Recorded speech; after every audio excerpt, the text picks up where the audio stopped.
Hi, everyone. On behalf of the Southeast New England Program Network, welcome to our meeting titled Community Conversation on Planned Relocation in the Flood Adaptation Toolbox, featuring our speaker, Emma Gildensgame, who is a climate adaptation scientist with the Nature Conservancy of Massachusetts.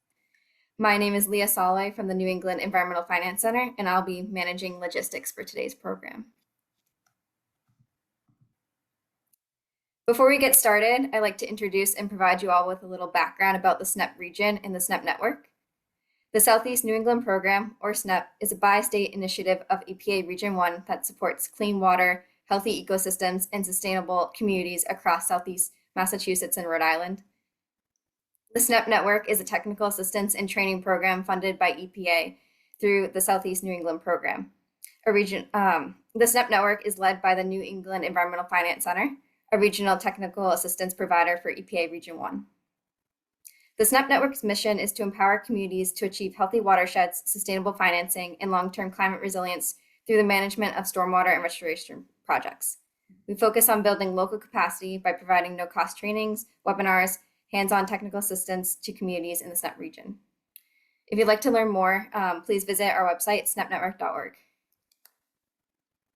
And before we begin the meeting, I'd like to review a few logistics. First, we will ask everyone to be on mute to ensure audio quality. During the second half of the meeting, there'll be a discussion, and you'll be able to ask questions by raising your hand or typing them into the chat. For the discussion portion of today, you can raise your hand by going to the React button on your Zoom control panel. You're also welcome to type questions into the chat at any time. The presentation portion of this meeting is being recorded, and the recording along with the associated materials will be sent to the registrants within the next week and will be available on our website. And on that note, I'd like to hand things over to one of our SNEP network partners, Emma Gildensgame of the Nature Conservancy of Massachusetts, and she'll take things over from here and introduce our topic for today. And I will stop share, hand things over to you, Emma. Thanks so much, Leah. I'm so glad to be here with all of you today. And let me get that screen going. So as Leah said, my name is Emma Gildesgame. I'm with the Nature Conservancy in Massachusetts. And we're here to talk about something that I spend most of my time thinking about right now. And also something that is a really complicated, hard topic. So I'm gonna generally today give an overview, and then we're gonna open it up for conversation. So if while I'm giving the overview, while I have the slides up, if you have questions about things that just like don't make sense, pop it in the chat and Leah or Alex from SNEP will interrupt me and make sure that we get everything clear. I also will be using Slido. So if you have a phone or other device near you, that might be helpful, but you can also just do it on your computer or whatever device you're using here. And lastly, I know it's lunchtime. I know it's Thursday. Pretty sure it is Thursday. Please feel free to eat your lunch, do whatever you need to do. If you need to like go take your computer for a walk while we're doing this, you can absolutely participate. Anyway, so as I mentioned, I work for the Nature Conservancy in Massachusetts. We are part of a global organization that's partnering with communities all over the world to work towards a world where people and nature thrive. We are science-based, we are nonpartisan, and we're working on climate change, biodiversity loss for people and nature together. And so here's how we work in Massachusetts, but all of that we can talk about later. If you have questions of the Nature Conservancy, I can answer them, but we're really here to talk about a big area of focus here in Massachusetts, which is thinking about coastal flooding. And so before we go too far, we have a lot of people in the room. And so let's figure out who's here. And so this is our first Slido. This is a multiple choice. So you can tell us what kind of entity you work for. You can tell us where you're calling in from. You can tell us what kind of work you do. You can multiple choice this all you'd like, and we'll see who's here. So can somebody tell me that this is working? Hey, it's working. Thanks, NGO staff working inland.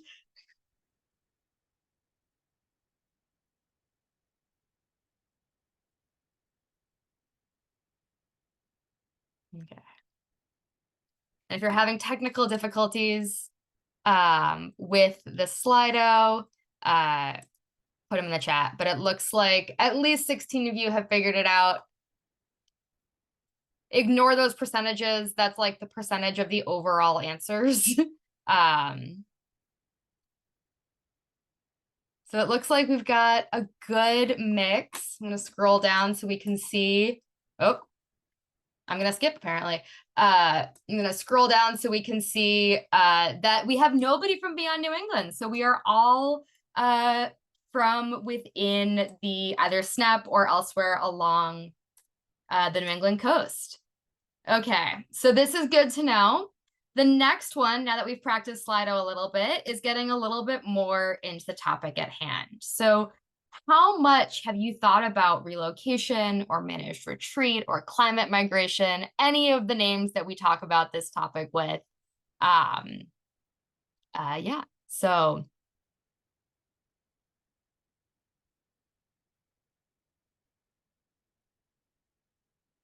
Okay. I love to see that people have thought about it. I've been having some preliminary conversations. I'd love to see that we have some newer folks to this topic. Let me give it a little bit more, but I think that 65% is going to be hard to overcome. I'd love to hear from the 4% of you who have actually done this work. So once we get into the discussions, please feel free to share your insights, your knowledge on this. Those who have implemented or are actively working on it, please feel free to jump in and share. So because we have a lot of people who are newer in this approach, I am going to go through a relatively brief overview of what this topic is, just so we can get up to a common baseline. But there is actually, if you go into the Slido, there's like a little tab that you can click Q&A. You can drop questions and answers in there. You can also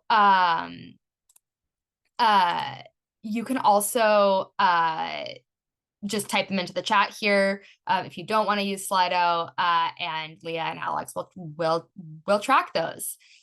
So all of this is coming from the fact that coastal flooding is here. It is real. It is already happening. This is a current climate change impact rather than a future one. And so all of the pictures, almost all of the pictures in this entire slide deck today come from the My Coast website, which Massachusetts, Rhode Island, other states use to collect real flood data and share it with the state and others. Most of these photos, or actually all these photos, are from Massachusetts and Rhode Island. Most of them are from within the last 2 years or so. And so flooding is happening with storms. It's happening with king tides. It's happening. There is places where sunny day flooding has become just part of life. And this is what it looks like now. And it looks, we know that flooding is only going to get worse. So this is the Massachusetts coastal flood risk model, which is showing where we expect flooding and how frequently in 2030. So just a quick introduction to how you can read this. The bluer and purpler colors are places that will see more frequent flooding. And that more frequent flooding is, it's a 20% or more likely chance. We sometimes refer to this as a 5-year flood or a 2-year flood. The problem with that from a terminology perspective is if you hear, oh, well, we had a 5-year flood last year, we're good for 5 years. Unfortunately, that's not how flooding works. They don't follow the probability that neatly. But about a 20% chance of flooding means that averaging out to every 5 years, you'll experience flooding. These brighter, kind of more emergency reds, orange, yellows, those are places that will be flooded in a major emergency. And so this is just a little snapshot. I pulled some spots from the SNEP region, but you can dive in deep and really see there's places that will be facing annual flooding. And by 2070, this picture is even more dramatic, with even more places facing flooding at least every 5 years or so, if not more. And so we know that coastal flooding is a problem. To be honest, we've known and have been dealing with coastal flooding across this region for a long time. But our status quo is really defending against water. For a long time, our society has had this approach of we're going to put nature over here and we're going to put people over here and everybody's going to be better off. And we know, and we have the science and the anecdotes and the lived experience to know that that doesn't work. Defending against water cuts off people from their coasts. It's a relatively short-term solution, and it has really dramatic impacts kind of outside of the places that you're defending in terms of sediment transfer, ecological health, and frankly, infrastructure well-being. So defending against water has been our default for a long time. In places where that isn't working, we've moved to accommodating water by elevating homes, by expanding culverts, things like that. And we've only thought about retreating from water as a last resort. Avoiding buying in floodplains is kind of a mixed bag. In some places, we're really good at that. And in some places, we are still building in floodplains. So the status quo isn't working now, and it will continue to work it will work even worse as flooding accelerates. And so some colleagues of mine from TNC in New York worked with a bunch of their partners to do a really comprehensive assessment of what could a better way look like. And they came up with the flood adaptation hierarchy, which basically recognizes that the most long-lasting solutions that have the best answers for people and nature are in making space for water and by working with water instead of against water. And so this is things like protecting natural buffers, protecting floodplains and natural coastlines so that when water wants to be somewhere, we don't have people and critical infrastructure in its way. And we're actually pretty good as a field at, we know how to do land protection. There isn't often a lot of land to protect, but we know how to do it. On the opposite extreme is this fight against water by hardening shorelines. And to be honest, we are pretty good as a kind of climate adaptation and flood mitigation field. We know how to do this. We know how to harden. We know how to do natural buffers. And we're getting better at these middle grounds of passive risk reduction. So things like elevating homes and structures, putting in temporary flood barriers when we know that the storms are coming or extreme high tides are coming, and layering nature-based features on top of more hardened shorelines to make them work a little bit better. The gap that we have is in eliminating risk. This topic we really haven't been thinking about, and this recognizes that there's places that we live now that just aren't going to be safe, aren't safe now, and will be continuing to be less safe over the coming years, and that the best option sometimes is to help people get out of the way of water, help the infrastructure that we rely on get out of the way of water, and restoring those places to natural floodplains. And this looks like a lot of things in practice. Sometimes it looks like voluntary buyouts, where a program often run by a government agency or entity will purchase a home, take it down, and restore that land to permanently protected open space. There's some places where physically picking up structures and moving them can be the right answer. There's a great story from Vermont where they moved the public library from a very flood-prone area up to next to the elementary school, up a hill. They put it on a truck and they moved the whole thing. There's also really interesting real estate levers through zoning and easement tools. And all of it needs to come with thinking about what happens to the land after retreat. Just a quick caveat that we can talk about later. Managed retreat is not a great term. It's a term we mostly use in practitioner circles. It doesn't often land well with community members, which is really important to recognize. Context matters in talking about this topic. Community-driven relocation, long-term climate planning, all sorts of different words, but context matters. We're going to be using managed retreat. I know it's not a great term. And it's not a great term because it's really politically charged. There is very, very good reason that governments are hesitant to talk about moving residents. There's a lot of historical trauma around this. There's a lot of political challenges, there's concerns about the financing, there's concerns about all sorts of things. For a long time, this was something that we just couldn't talk about. It's also really expensive. We live in a place with an incredibly high cost of living. And that incredibly high cost of living means that purchasing homes to prevent flooding is really expensive, and it's hard to find funding for, especially with uncertain federal funding. It's also, home is about identity and safety. And so the idea of helping people grapple with the idea of not being able to live in their homes anymore is emotionally charged. We have to be dealing with this from the heart in addition to from the head. And there's also really high potential for all of the inequities that are baked into our housing system to transfer into anything that touches housing. And so we have to work across sectors. We have to work with housing advocates. We have to work with utilities and other critical infrastructure and transit and social services and environment. We have to work across all these sectors to solve this problem. So why are we even talking about this? It's so hard. Why are we doing it? Because we have to. Because the alternative is facing a lot of loss, having a lot of people face a lot of flooding. It's an opportunity to, instead of reacting, it's an opportunity to reimagine what our coasts can look like and how we can relate to the ocean. And it's an opportunity for restoration. It's an opportunity to say, there are places along our coast that we can make space for nature that can then absorb water, absorb floodwaters, and help further protect communities.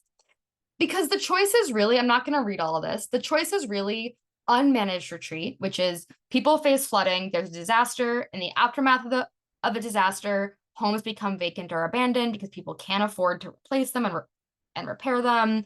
People who are least financially able to solve these problems for themselves are also the least likely to be able to stay in their communities, and then they're displaced. And so all of this can really exacerbate inequality. We are already seeing this. You lose community character. There are already people who are trying to get out of flood-prone homes and don't have the support they need to do it. By managing and proactively supporting rethinking where we live along the coast, we can work towards a shared community vision. Planning during times of calm is always better than trying to plan during crisis. It's really hard to think about the future when there's 3 feet of water in your basement and you're trying to figure out how to get the power back on. You just can't think long term when your immediate needs are so acute. So by planning ahead, we can prevent losses like that. And across the board, we can minimize social and economic and environmental costs. So this is hard. This is really, really hard. It requires us to work in different ways with different partners. But if we get this right, we have fewer people at risk and we have more dynamic, healthy coastal habitats. By doing this proactively, we help people have more agency over what the future of their communities look like. We can help build really strong communities that are connected to their coasts, and we can help build really strong coastal ecosystems that help protect their communities. And so that's what we're talking about today. And I really want this to be interactive. I have a whole bunch more slides, but what I want to go, kind of those ones we'll skip around. But what I want to know next, either in the chat or in the Slido, is what barriers you're facing and what type of support and resources you want to help think about this in more depth. And so we're just going to take, and actually, if you want to pop off mute, you can. You're welcome to, but also feel free to pop it into the Slido. And if you don't know, I don't know is a totally acceptable answer. Because if you don't know, I have a whole list of resources that we already have.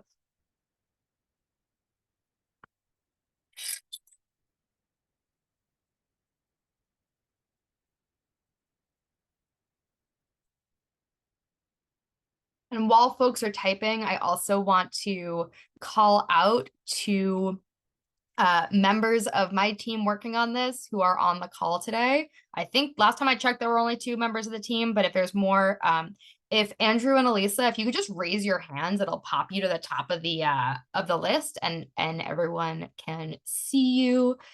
You also don't have to if you don't want to. But Andrew is a graduate student at UMass Boston who is working on a resource database. There he is.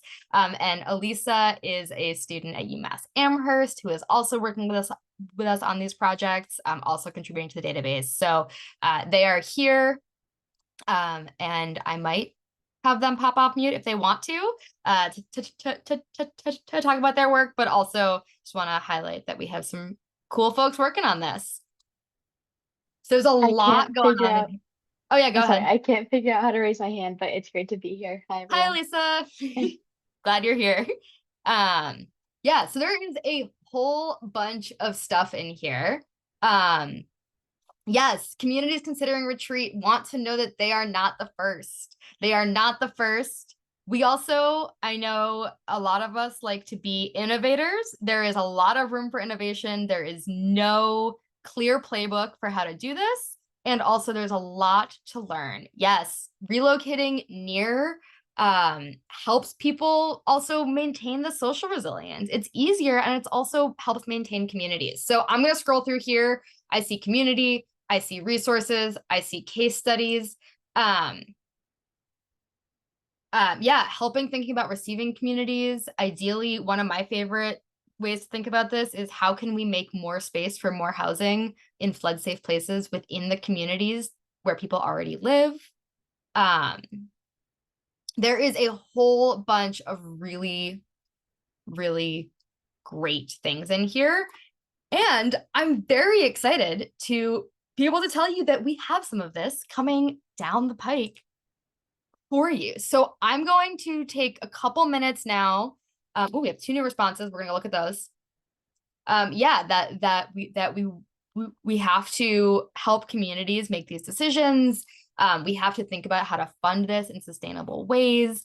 All of this is really, really important. So over the last year or so, an incredible team of folks, including all of the entities that are at the bottom of this screen, have been working on a CZM-funded project to help provide a lot of these resources. So we're working with the practitioners, so many of you, to think about how do we build professional networks that people can learn from each other, people know what's out there, so that people can work towards proactive relocation planning, so that people can be thinking about this and have the resources that they need.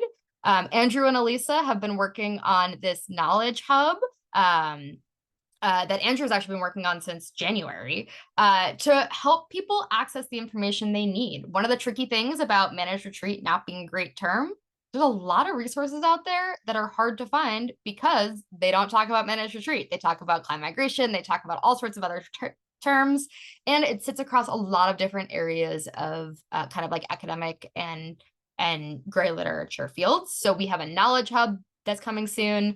And also we've been working on really deep community engagement to help understand what people are facing and what people want to face, or what support people want as they're facing extreme flooding.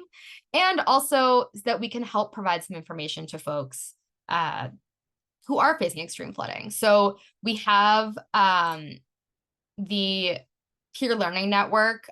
You can use this QR code, and also I'll drop the link in the chat to join the network. It is a Google group.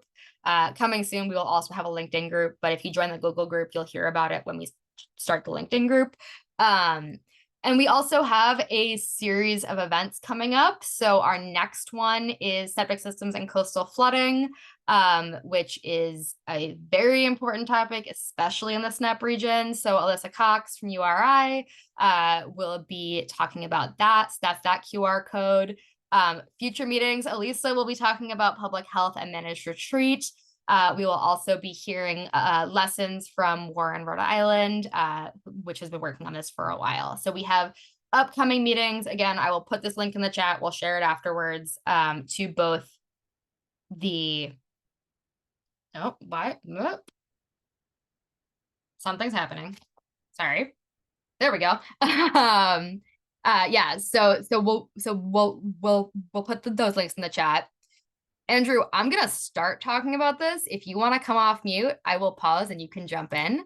But at some point in the next couple of weeks, I would say by the end of the month, the first draft of the Managed Retreat Knowledge Hub will be going live on this website down here, the Mass Coastal Relocation. And it has a treasure trove of information on a whole bunch of different topics to help people understand what's going on with Managed Retreat, what has been done. There's a ton of case studies. There is a ton of great information, including, thanks to Elisa, soon to be a lot of information about public health. Yeah, I would just want to emphasize the case studies because I saw all the requests for examples of retreat that it's been successful or unsuccessful, and there are tons of examples in there where folks can just peruse through and read about the process that people have taken from funding to planning and community engagement all the way to evaluation of their projects. So I think it'll be really helpful for a lot of people in here who are looking for things like that. Yeah, because as somebody so eloquently put it in those Slido responses, we are not the first. Nobody has to be the first at this. We can always learn from somebody else. We won't be the last. I hope we're not the last, but we also won't be the first. We've also been doing a lot of community engagement. Number one takeaway from community engagement is if you give people ice cream, they will continue to have conversations and you will have to kick them out 2 hours after the event ends, which is a great problem to have because it really, you can sort of see here, people were really having good conversations. When you're having hard conversations, bring ice cream because then it makes it a little bit easier. But these are community conversations about relocation, about what are the options, about what people want to see from their communities after potential relocation, about what support, and really building community. So we're working really hard on that. We're working on getting the ones for next year on the calendar. And by next year, I mean starting now on the calendar. Yeah, so those have been really fantastic. The one other thing that I want to flag before we go into just opening it up for conversation and questions is the state of Massachusetts. So I'm based in Massachusetts. I know Rhode Island is also thinking about this and has done a lot of work in this area. But the state of Massachusetts released the Draft Resilient Coast Plan this summer, which recognizes that of the 10 statewide strategies that the state recognizes the state needs to lead on, this is one of them, because they recognize that this is a hard decision and that we need to make these hard decisions for sustainable and prosperous community and coast for future generations, but that the state sees their role in supporting and incentivizing voluntary relocation. And as part of that, we are waiting to hear who the selected contractor was to do a buyout study to really think about what would a program in Massachusetts, a state-funded, state-run program look like to identify properties and support coastal and riverine cities in this work. So I'm going to put this, I'm going to hold this up on the screen for a little while. Again, we will share this all out. But please reach out to me, join the network, and yeah, happy to start kind of having more conversations, answering questions, or anything else. I think there's a whole bunch of things happening in the chat that I have not been tracking. Leah or Alex, do you want to pop in and I guess I can catch up? I can answer Joanna's question. Oh, great. So there was 3 events that the project has done so far. The first one was in Gloucester. The second was in Winthrop, and then the third most recent one was in Taunton or Dighton. It was for the Taunton River watershed. But our group connects with local community groups. For example, in Taunton, it was the Taunton River Watershed Alliance. And they provide some local outreach, and then the attendees are typically folks in those groups, and then just community members that are interested in talking about climate change in general, or have experienced flooding and are concerned about what might take place, or what kind of actions their municipality is going to be taking to handle that. So, yeah, to answer your question, it's community members, mostly concerned community members. And we are actually this afternoon have a meeting to work out our schedule for this coming kind of between now and June. We are really being guided by the districts in the Resilient Coast Plan. So we're trying to align where we go by the places that are facing the most risk, and that have the most people at high flood risk. I'm